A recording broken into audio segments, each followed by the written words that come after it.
நான் எங்கே வச்சுருக்கேன் கையில் வச்சுருக்கேன்.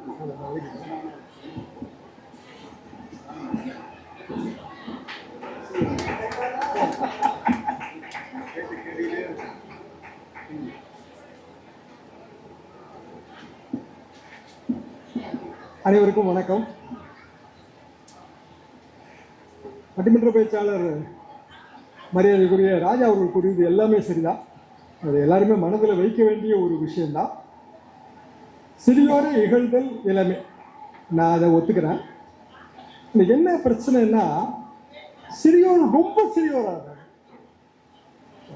பொன்ராஜ் சொன்னார்ல, விஜயோட மகளிர் தின கொண்டாட்டம். அவர் கடைசியில் எப்படி முடிச்சார்னா, என் பிரச்சனையை நான் பார்த்துக்கிறேன், இங்க இரட்டை போர் யானை இருக்கிறதுன்னு.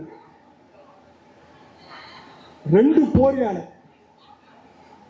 அப்புறம் 2 போர் யானைன்னா சண்டை போட்டுக்கிட்டே தானே இருக்கும். ஆனா அவர் அதை பெருமையா தான் பேசுறாரு. அப்ப நமக்கு என்ன சிக்கல் வருதுன்னா, அவரை இகழ வேண்டாம்னு தான் நான் நினைக்கிறேன். யாரையுமே கொஞ்சம் குறைச்சி மதிப்பிட வேண்டாம். ஆனா அவர் பேசுறதுதான் இந்த விமர்சனம் மிக அதிகமாக மாறுகிறது. இன்னும் சொல்லப்போனால் பெர்சனலா பேசக்கூடாதுன்னு தான் நான் எப்போதுமே நினைக்கிறேன். ஆனால் அதற்கான வாய்ப்பு கொடுப்பது அவர்கள். இப்போ நமக்கு இரட்டை போர் யானை இருக்கு. ஒரு போர் யானை நம்ம அமைச்சர் சேகர் பாபு, இன்னொரு போர் யானை உங்க எம்எல்ஏ ஜோசப் சாம்பு. அப்போ இந்த 2 போர் யானையை நம்ம தயார்படுத்தி கொண்டு வர்றோம். அமைச்சருக்கு 6 தொகுதி, அவருக்கு 1 தொகுதி. அப்ப 6 தொகுதிகளின் ஒட்டுமொத்த வெற்றிக்கான கால்குலேஷன். இந்த கால்குலேஷன்ல மிக இயல்பாக விஜய் மாதிரியானவர்கள் வரும்போது நமக்கு ஒரு எச்சரிக்கை உணர்வு இருக்கு.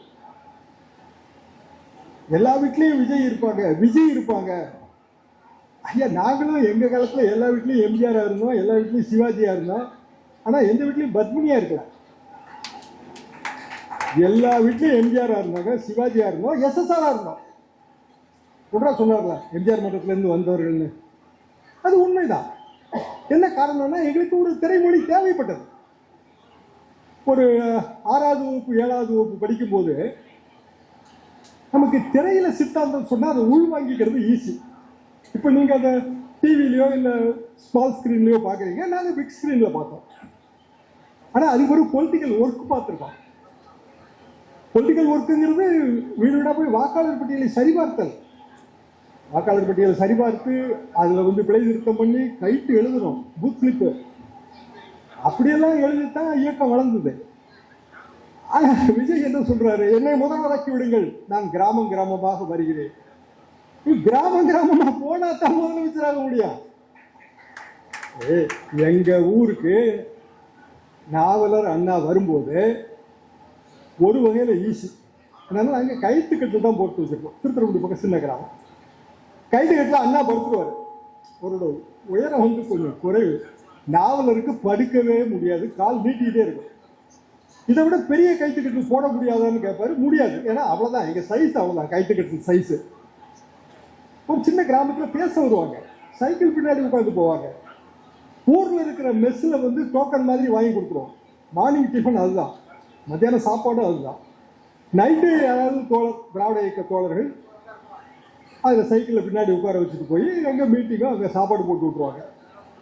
இப்படி கிராமம் கிராமமாக போனதுனால தான் நீங்கள் எல்லாரும் இங்கே உட்காந்துருக்கீங்க.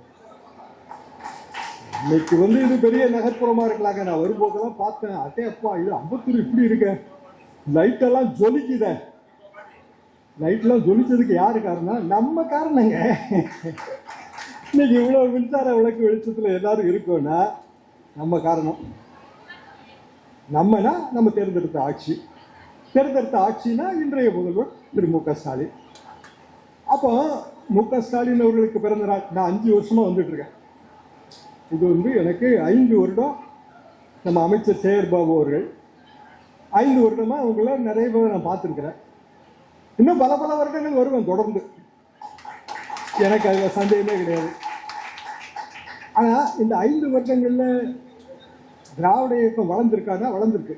எப்படி வளர்ந்துருக்கு அப்படின்னா அதிமுகவும் திமுகவும் மெர்ஜ் ஆயிடுச்சு. வாஸ்தவமா அதாவதுங்க 79 எனக்கு first press meet. First press meet என்னன்னா திமுக அதிமுக இணைப்பு. ஃபர்ஸ்ட் பிரஸ் மீட் எத்தனை வருஷத்துக்கு முன்னாடி பாருங்க, 79. பிஜு பட்நாயக் வராரு. அவர் அப்போ ஒரிசால ஒரிசாக்காரர் மத்திய அமைச்சர். இந்திரா காந்தி அம்மா வந்துடக்கூடாது, இதுதான் நோக்கம். இங்க அண்ணா தனித்தனியா கலைஞரை பார்த்தாரு, ஸ்டாலினை பார்த்தாரு, மன்னிக்கணும் கலைஞரை பார்த்தாரு, எம்ஜிஆரை பார்த்தாரு. ரெண்டு தலைவர்களும் சேப்பாக்கம் கெஸ்ட் ஹவுஸ்ல உட்கார்ந்து அந்த பேட்டிங்க.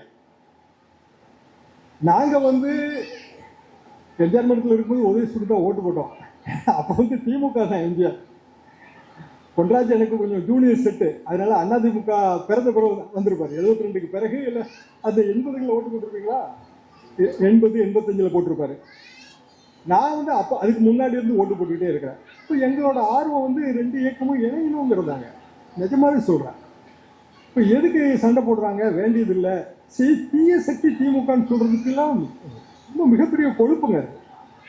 எம்ஜிஆர் சொன்னது இல்லைங்க. அதை எம்ஜிஆர் அவர்களுக்கும் கலைஞர் அவர்களுக்கும் மனத்தாங்கல். அவர் கலைஞரை தான் சொன்னாரு. எம்ஜிஆர் எப்படி சொல்வாரு? அவர் திமுகவோட பொருளாளர், 72 வரைக்கும் பொருளாளர். பொன்ராஜ் சரியா சொன்னாரு. திமுகவும் அதிமுகவும் இரட்டைக்குழல் துப்பாக்கின்னு 77ங்க சட்டமன்ற பேச்சு. 77 அவ்வளவு பெரிய போராட்டத்துக்கு பிறகு எம்ஜிஆர் முதலமைச்சரான பிறகு திமுகவும் அதிமுகவும் இரட்டைக்குழல் துப்பாக்கினாரு. இப்போ அது ஒத்தைக்குழல் துப்பாக்கியா மாறிட்டு இருக்கு. ஓபிஎஸ் வந்துட்டாரு. திருமங்கலத்தில் இன்னைக்கு மாபெரும் கூட்டம். அமைச்சர் தாமதமாக வராரா இல்லை வரமாட்டாருன்னு எனக்கு தெரியல, ஆனால் திருமங்கலம் கூட்டம். அப்போ ஓபிஎஸ் முன்னாள் முதல்வர், அவர் அதிமுக, அவரையே சேர்க்கணும். அதில் ஒரு 3 சீட்டு போகும்ல.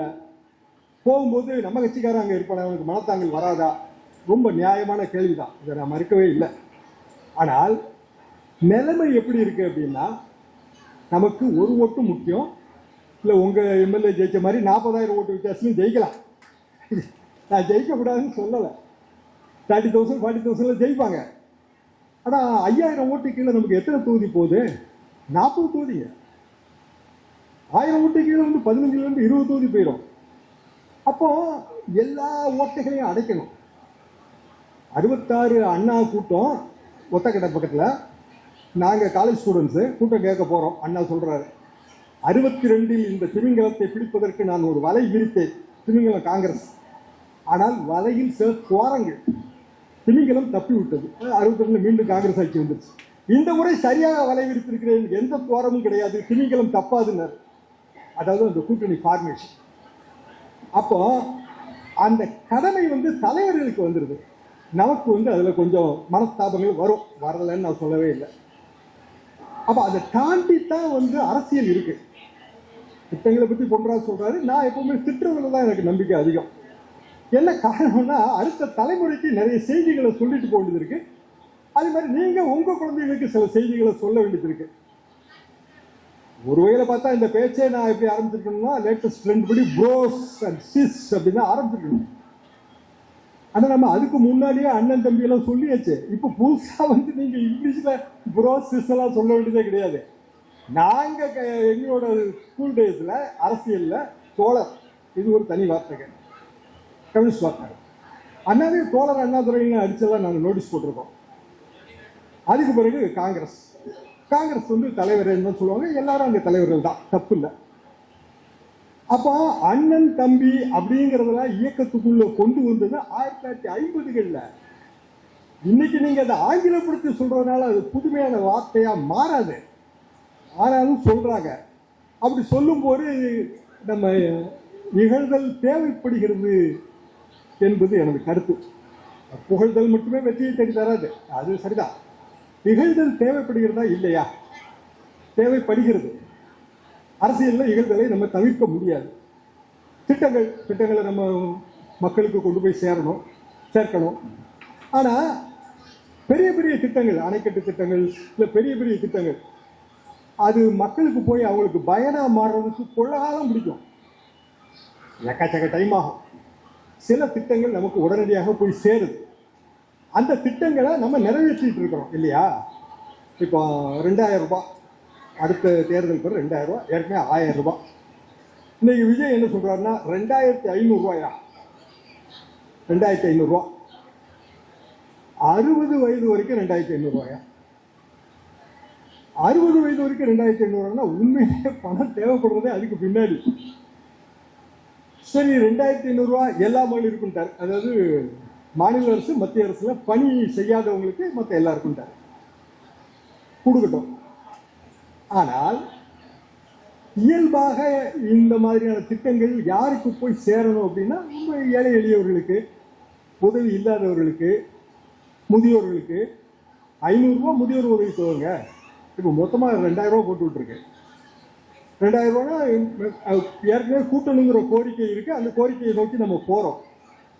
அப்போ திட்டங்கள் தீட்டுவது, அறிவிப்பது, இது தலைமைக்கு அழகா? திட்டங்களை செயல்படுத்துவது அழகா? அப்ப செயல்படுத்தணும் அப்படின்னா அதுக்கான அந்த ப்ரொசீஜர் வேணும் இல்லையா? அந்த இடத்துல தான் முத்துவேல் கருணாநிதி ஸ்டாலின். ஏன்னா 5 ஆண்டு காலகட்டத்தில் வரிசையாக நம்ம பார்த்துக்கிட்டே வரோம், நிறைய விஷயங்களை பார்த்துக்கிட்டே வரோம். தேர்தலை ஒட்டிய சில அறிவிப்புகள் அது சரிதான், எல்லா ஆட்சிகளையும் நம்ம தவிர்க்க முடியாது.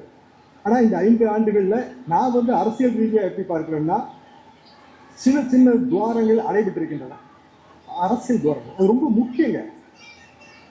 இப்போ காங்கிரஸ் கூட்டணி பிரச்சனை நம்ம எல்லாருக்குமே தெரியும். நானே சொன்னேன், காங்கிரஸுக்கு இவ்வளோ சீட்டா, எங்கே போவாங்க ஆளுகளுக்கு அப்படின்னு நான் நினச்சேன், உண்மையிலே நினச்சேன். 28, 3 சீட்டு எக்ஸ்ட்ரா. சரி, 3 சீட்டு கொடுக்கணுமா? கொடுக்க வேண்டாம் தான், உண்மையிலே கொடுக்க வேண்டாம் தான். ஆனால் சிக்கல் என்னன்னா, அதில் நமக்கு நஷ்டம் ஆகிற 500-1000 ஓட்டு. கன்னியாகுமரி, தூத்துக்குடி பார்டர், திருநெல்வேலி பார்டர், இதில் தாங்க காங்கிரஸ் கட்சிக்கான ஓட்டு வங்கி இருக்கு. பிற இடங்கள்ல ஒரு 2000-3000 அதுதான் இருக்கும். உண்மையிலே அவ்வளோதான் இருக்கும். தளபதி எம்எல்ஏ சொன்னதில் அது சரிதான், தப்புன்னா நான் சொல்லவே இல்லை. அந்த 2000-3000 வாக்கு தேவைப்படுகிற ஒரு காலத்தில் நம்ம இருக்கிறோம். அது மட்டும் இல்லை, அது எப்படி அத்தியாவசியமாகுதுன்னா, ஏதாவது ஒரு வகையில் இவ்வளவு தூரம் கஷ்டப்பட்டு எவ்வளவோ போராட்டங்களுக்கு பிறகு, இந்திய எதிர்ப்பு போராட்டத்துக்கெல்லாம் பிறகு ஒரு லெவலுக்கு கொண்டு நம்ம தமிழ்நாடு அரசியலை நாங்கள் நிறுத்தியிருக்கோம். திருப்பி ஏதாவது ஒரு மாய கவர்ச்சியில் அது சிக்கிடக்கூடாது, இந்த இரட்டையானை கவர்ச்சியில் சிக்கக்கூடாதுங்கிறது எங்க கருத்து. அப்போ இந்த 2000-1000 ஓட்டுக்கு நம்ம ஒரு விலையை கொடுக்க வேண்டியது இருக்கிறது. அந்த விலை தான் இந்த எக்ஸ்ட்ரா 3 சீட்டு. அதை நம்ம பொருட்படுத்தக்கூடாது என்பது எனது பார்வை. அப்போ காங்கிரஸுக்கு ஒரு சவால் வந்துருச்சு. 25 கொடுத்தது, 18 ஜெயிச்சாங்க. 28 கொடுத்துருக்கோம், 28 ஜெயிக்கணும். அப்பதானே அவங்க வாங்கினதுக்கு அர்த்தமாகும். ஆனா வாய்ப்பு இருக்கு. என்ன வாய்ப்புனா, இந்த குறைந்த வாக்கு வித்தியாசத்துல வெற்றி வாய்ப்பை இழக்கக்கூடிய தொகுதிகள் வெற்றி வசப்படும். வெற்றி வசப்படும் போது அந்த 200+ டார்கெட் ஈஸி.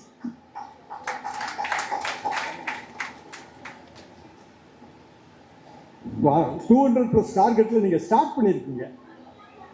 அது எங்களுக்கு 71 சாத்தியப்பட்டது. 71 பெருந்தலைவர் காமராஜர், ராஜாஜி, ஒரு மாபெரும் கூட்டணி. பிராக்டிக்கலா அந்த கூட்டணிக்கான வெற்றி வாய்ப்பு அதிகம்னு தோணுச்சு. சிவாஜி கூட, சிவாஜி பிரச்சாரங்க, வாக்குரிமைன்னு ஒரு படம், ஊருக்கு போடுவாங்க. அந்த படத்தை பழைய செட்டு யாராவது இருந்தால் அதெல்லாம் உங்களுக்கு ஞாபகம் இருக்கும். அப்போ 71 தேர்தலில் எப்படி கட்டமைக்கப்பட்டது? சின்ன சின்ன ஓட்டு வங்கி எல்லாம் அப்போ கலைஞர் ஒருங்கிணைத்தார். காங்கிரஸுக்கு சீட்டே இல்லை, அசம்பிளியில நோ சீட். அதுக்கு பதிலாக பார்லிமெண்ட்ல எக்ஸ்ட்ரா சீட். கூட்டணி ஒர்க் அவுட் ஆச்சு, 200+ வந்துச்சு. அப்போ 200+ வரணும்னா அடிப்படையில் ஒரு கூட்டணியை எந்த துவாரமும் இல்லாமல் கட்டமைக்க வேண்டிய ஒரு கட்டாயம் வந்துருது. இந்த குறிப்பிட்ட இடத்துல கலைஞரோட கூட முத்துவேல் கருணாநிதி ஸ்டாலின் அவர்கள் இன்னமும் கொஞ்சம் ஒரு இங்கிதத்தோட, ஒரு நெகிழ்வுத்தன்மையோட, ஒரு தாய் உள்ளத்தோட செயல்பட்டு இருக்காருன்னா நான் பார்த்தேன்.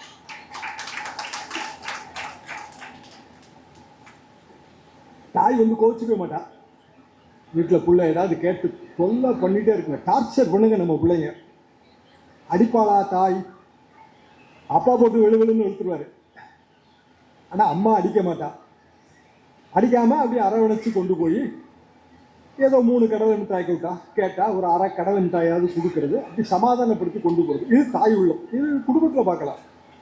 அரசியலில் இப்போ நான் பார்த்தேன் சமீபத்தில், முதல் நாள் வரைக்குங்க ரொம்ப கஷ்டப்பட்டுச்சு அந்த கூட்டணி உருவாகிறதுக்கு.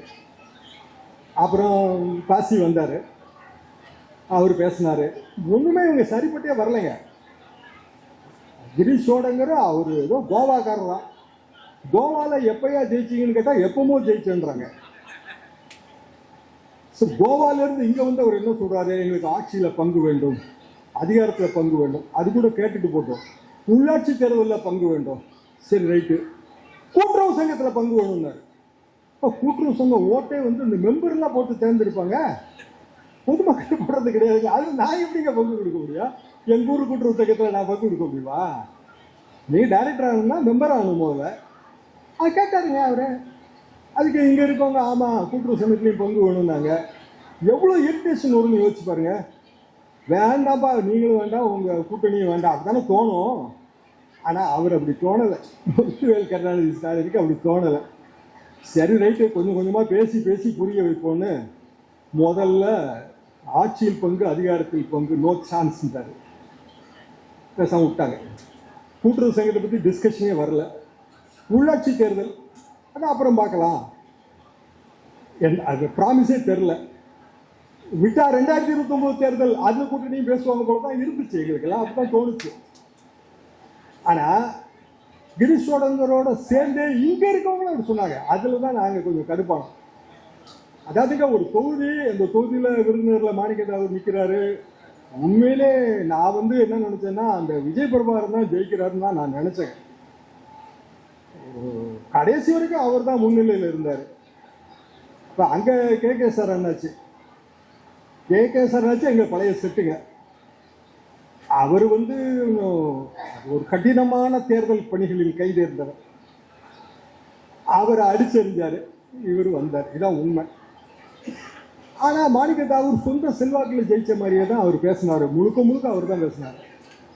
அப்போ இப்படியான ஒரு காங்கிரஸ் கட்சியை வச்சுட்டு எப்படி இழுக்கிறதுங்கிற ஒரு தயக்கம் வந்துச்சு. காங்கிரஸ் கட்சி என்ன சொல்லுச்சு அப்படின்னா, நாங்கள் எங்களுக்கு ஆப்ஷன் இருக்குங்க, தாவேக்கு ஆப்ஷன் இருக்கு, அங்கே போனால் எங்களுக்கு 70 தொகுதி கிடைக்கும். நான் உண்மையிலே போகட்டும் தான் நினைச்சேன். ஏன்னா விஜயை ஒழிக்கிறதுக்கு இதுதான் சிறந்த வழின்னு எனக்கு தோணுச்சு. நிஜமாக அப்படித்தாங்க நினைச்சேன். சரி இவங்க போய் சேர்ந்துட்டாங்கன்னா போதும். ஏன்னா அவங்க 234 தொகுதியில் நிற்கிறதுக்கு இவங்களுக்கு ஒரு 70 தொகுதியை கொடுத்தாங்கன்னா 70க்கு 71 தோத்து போயிடுவாங்க நிச்சயமா. ஏங்க நம்ம 63 கொடுத்தோம், எத்தனை ஜெயிச்சாங்க? 70க்கு 71 தோப்பாங்க. இன்னும் கொஞ்சம் பேர் ஆளுக்கு கொஞ்சம் 10 சீட்டு 20 சீட்டு வாங்கி ஒரு 100 தொகுதி காலி பண்ணி விட்டுருவாங்க. அது அட்வான்டேஜ் என்னன்னா, 140 150 தொகுதியில் ஒரு கட்சி நின்னா பெர்சன்டேஜ் போயிடும். சரி இப்போ ஒரு 10% விஜய் வாங்கிட்டாருன்னு வைங்க. சிக்கல் என்னன்னா, அந்த 10% வச்சு அடுத்த தேர்தலில் கூட்டணி பேசுவாங்க. அப்போ கலைஞர் முதல்ல என்ன சொல்லுவார்னா எங்ககிட்ட, யோ இங்க பாரியா, ஜெயிச்சவன் சொன்னா சீட்டு கணக்கு, தோத்தவன் சொன்னா சதவீத கணக்கு. சதவீத கணக்கு டேஞ்சர். என்னன்னா அதை வச்சு அடுத்த கூட்டணி பேசுவாங்க. சதவீதமும் வரக்கூடாதுன்னா உசிதமான வழி காங்கிரஸ் வந்து அங்கே போகிறது. ஆனால் அதெல்லாம் கூட இவர் பொருட்படுத்தல. இவருக்கு தெரியாத கலைஞர் வசனமா, கலைஞரோட பிள்ளை நாங்கள் சுற்றி இருந்த பத்திரிகையாளர்களுக்கு இவ்வளோ ஞாபகம் இருக்கும்போது அவருக்கு எப்படி ஞாபகம் இல்லாமல் இருக்கான்? அவர் விட வேண்டாம்னு நினச்சாருங்க. எல்லாத்தையும் சேர்த்து கொண்டு போவோம், ஓபிஎஸ் வரட்டும், புதிய தமிழன் கிருஷ்ணாஜி பேசிகிட்டு இருக்காரு, வரட்டும். அது போக ஒரு சிக்கல் என்னன்னா, கிராமங்களில் வந்து நமக்கு இருக்கிற உள்ஜாதி, நகர்ப்புறங்கள்ல அது பெருசா தெரியாதுங்க. ஊர்ல கிராமத்துக்காரங்க தான் நீங்க வந்திருப்பீங்கன்னு நினைக்கிறேன். நீங்க எல்லாரும் ஊர்கள்ல இருக்கு. அப்ப இந்த உள்ஜாதிகள்ல ஓட்டு பிரிவு வந்துடக்கூடாது. இப்போ எங்க தொகுதி ஒரு 1000 ஓட்டுல தான் ஜெயிச்சுது திமுக. உள்ஜாதி ஒரு பிரச்சனை. அப்ப இது எல்லாத்தையும் நம்ம கட்டமைக்கணுங்கிற ஒரு காலத்தின் கட்டாயம் வந்து மு.க. ஸ்டாலின் அவர்களுக்கு வந்து விட்டது. ஒரு காலத்தில் நாங்கள் சர்வே எடுத்து போட்டுட்டு இருந்தோம். 1989 தேர்தல் முதல் சர்வே, திமுக ஜெயிக்கும் சொல்கிறோம். காலையில் ஸ்டாலின் அவர்கள் சைதை கிட்டுன்னு, சைதா பட்டேல் அவர் பெரிய கைங்க, அவர் இன்னும் 2 3 நண்பர்கள் வீடு. அவர் கேட்டார், ஸ்டாலின் சர்வேன்னு போடுறீங்களா, அதெல்லாம் நிஜமானு கேட்டார். இப்போ தெரியும் நமக்கு சர்வே எல்லாம் நிஜம் இல்லைன்னு. ஆனால் அப்போ அவர் கேட்குறாரு, இல்லைங்க அதெல்லாம் நிஜம்தாங்க, இது ஒரு அமெரிக்கன் சிஸ்டம், இந்த பாருங்க இதெல்லாம் எங்கள் கொஸ்டினர், இதெல்லாம் எங்களோட சர்வே ரிசல்ட்டு அப்படின்னு காட்டினப்ப அவர் வந்து, இதெல்லாம் ரைட்டுங்க, இதெல்லாம் நீங்கள் போட்டிங்கன்னா கட்சிக்காரன் வேலை பார்க்காம போயிடுவான், அது ரொம்ப முக்கியம் இல்லையான்னாரு. அது அதுவும் சரிதான், ஏன்னா ஜெயிப்போம்னு சொல்லிட்டா வேலை பார்க்காம போயிடக்கூடாது. அப்போ நம்ம ராஜாவோட அந்த எச்சரிக்கை அதை நீங்கள் நினைவில் வச்சுக்கலாம். எப்படியாக இருந்தாலும் அடுத்த இந்த 1.5 மாதம் ரொம்ப கடினமான மாதம். கடினத்தையும் ஒரு நன்மை, நம்ம ஆர்.என். ரவியை நம்ம அங்கே அனுப்பிட்டோம். ஆனால் அதுலேயும் ஒரு நஷ்டம் இருக்கு. அவர் நமக்கு நட்சத்திர பேச்சாளர், ஸ்டார் ஸ்பீக்கர், அவரை அங்கே அனுப்பியாச்சு. காலையில் முதலமைச்சர் போய் ஒரு பூ பூத்து கொடுக்குறாருங்க. எவ்வளோ பெருந்தன்மை பாருங்க. சத்தியமாக நானாக இருந்தால் போக மாட்டேன், இவ்வளோ பேசுனதுக்கு. எப்படிங்க போக முடியும்? போறாரு. சட்டமன்ற கூட்டத்தோட நிறைவு நாள் அன்னைக்கு கவர்னருக்கு நன்றி சொல்றாரு. சரி, நானும் ஒரு கவர்னர் மாளிகையில் பணியாற்றி இருக்கேன், சென்னாரெட்டி அவர்கள். டிரான்ஸ்ஃபர் எப்படி வரும்னு எனக்கு தெரியும். சென்னாரெட்டி வந்து காலகாலமாக வந்து ஜெயலலிதாவோட சண்டை, கத்திய உறுதி சண்டை. 96 நரசிம்மராவ் வந்து ஜெயலலிதாவோட கூட்டணி இருக்கணும்னு அவர் முடிவு பண்ணிட்டாரு, பிரதமர். ரஜினி வந்து அப்போ அவர் இதே கதை தான், தனி கட்சி, அது பெரிய அளவுக்கு பேசிட்டு வச்சுட்டு இருந்தாரு. நரசிம்மராவ்கிட்ட எல்லாம் போய் பார்த்து பேசினாரு, ஒன்றும் வேலைக்காகல. கூட்டணின்னு ஆன உடனே பிரதமர் வந்து ஃபோன் பண்ணுறாரு கவர்னருக்கு. நாங்கள் எதுக்கு உட்காந்துருக்கோம், என்ன ஃபோனுன்னா, உங்களுக்கு ஒரு அருமையான போஸ்டிங் காத்துட்டு இருக்கு காஷ்மீரில், அங்கே போனீங்கன்னா உங்களுக்கு ஆல் இண்டியா பாப்புலாரிட்டி வந்துடும், அடுத்தது நீங்கள் வைஸ் பிரசிடென்ட். பிரதமர் சொல்கிறாரு. சென்னாரெட்டிக்கு அது கொஞ்சம் ஒரு ஆசை வந்துருச்சுங்க. இப்போ நான் என்ன, நாங்களாம் உங்களோட இருக்கோம், எங்களுக்கு என்னங்க வாய்ப்பு, நீங்கள் பார்த்து காஷ்மீர் போயிட்டீங்கன்னா நாங்கள் என்ன பண்ணுறது? அவர் சொன்னார், இல்லை ஓஎஸ்டின்னு ஒரு போஸ்ட் இருக்கு, ஆஃபீஸர் ஆன் ஸ்பெஷல் டியூட்டி. ஒன்றாச்சு ஆஃபீஸர் ஆன் ஸ்பெஷல் டியூட்டினா என்னன்னு, அதுக்கு நீ வந்துடு. எவ்வளோ நாளைக்கு நீ இங்கே இருக்க போகிற? காஷ்மீருக்கு வந்தேன்னா ஆல் இண்டியா பாலிடிக்ஸ், இந்த ஆல் இண்டியா பாலிடிக்ஸில் ஒரு கவர்ச்சி உண்டுங்க, போயிடலாம் போல இருக்க அப்படின்னு தோணும். சரிதான் அப்படின்னு நினச்சிட்டு இருக்கும்போது அவருக்கு 60வது திருமண விழா. ஒரு அவர் ராஜ்பவனில் ஒரு, இப்போ லோக் பவன் சொல்லணும், மக்கள் பவனத்தில் வந்து ஒரு விருந்து, நானும் கலந்துக்கிறேன். விருந்து முடித்தோடனே கவர்னரோட மிஸ்ஸஸ், அவங்க பேர் சாவித்திரி அம்மா, அவங்க கூப்பிட்டு, உனக்கு அறிவு இருக்கா, அவருக்கு காலே சரியா வராது, நடக்க வராதுங்க அவருக்கு சரியா, காஷ்மீருக்கு அவரை கூட்டிட்டு போனா என்ன ஆவாரு, முதல்ல இந்த சிந்தனையை அவர்கிட்ட இருந்து எடுத்திருப்பா, புண்ணியமா போகுனாங்க. அப்புறம் அவர் கொஞ்சம் கொஞ்சமா பேசி, அதெல்லாம் வேண்டாம் நான் இங்கே தான் இருப்பேன் அப்படின்னு பிடிவாதமாக சொல்லி, நான் அப்போ நினச்சேன், ரைட்டு இவர் இருக்கிறதுல ஒரு நன்மை இருக்கு. ஏன்னா அடுத்தாப்புல கலைஞராட்சி தான் வருங்கிறது தான் எங்க சர்வே. அப்ப கலைஞராட்சி வந்தா பதவி பிரமாணம் இவர் செஞ்சு வைப்பார்ல. இன்னைக்கு நம்ம கவர்னரை தலைமை நீதிபதிக்கு பதவி பிரமாணம் செஞ்சு வச்சோ அனுப்பிட்டோம். அங்க ஆர்டர் போட்டிருக்காங்க கல்கத்தால, ஜண்டு பாம், அப்புறம் டைகர் பாம், இதெல்லாம் கிலோ கணக்கில் எங்கேயாவது கிடைக்குமா? ஏன்னா போய் கொடுக்க போறாருல, கிலோ கணக்கில் வாங்கினா தான் மமதாவுக்கு அது கட்டுப்படியாகும். ஆனா மமதா பானர்ஜியோட பாலிடிக்ஸ்ல இவரும் இங்க இருந்தே வாங்கிட்டு போகணும். நம்ம பெருந்தன்மையா நடந்துக்கிட்டோம், கல்கத்தால பெருந்தன்மையா நடக்காது.